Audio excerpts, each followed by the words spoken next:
Merci Madame la Présidente, Madame la Ministre, Madame la Présidente de la Commission, Monsieur le rapporteur, chers collègues. L'objectif du plein emploi est atteignable et nous mettrons tout en œuvre pour y parvenir. Les députés démocrates considèrent même qu'il est de notre devoir de ne jamais baisser les bras face à l'exclusion professionnelle. Merci. C'est pourquoi il nous faut être inventifs et imaginer de nouveaux dispositifs pour faciliter l'insertion professionnelle. Une insertion professionnelle par laquelle passe bien souvent l'insertion sociale et l'émancipation de l'individu. Le CDI à fin d'employabilité incarne justement cette ingéniosité et ce refus de la précarité professionnelle. Expérimenté en 2018, le CDIE est une nouvelle forme de mise à disposition temporaire de salariés entre deux entreprises. Comme cela est très bien expliqué par mes collègues Nicolas Turquois et Anne Bergan, une entreprise de travail à temps partagé embauche d'abord un salarié. Cette entreprise met ensuite à disposition celui-ci auprès d'une autre entreprise couramment appelée l'entreprise utilisatrice.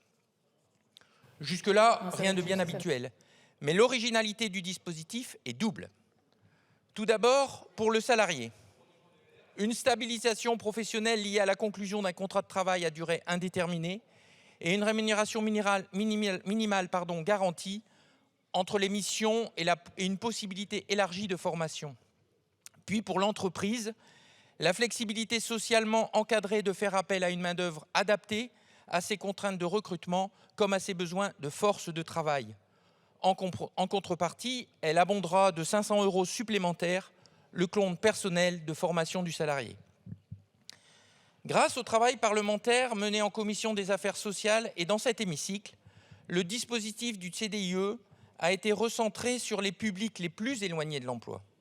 Ces femmes et ces hommes, ce sont ceux qui courent le plus de risques d'enchaîner les petits contrats.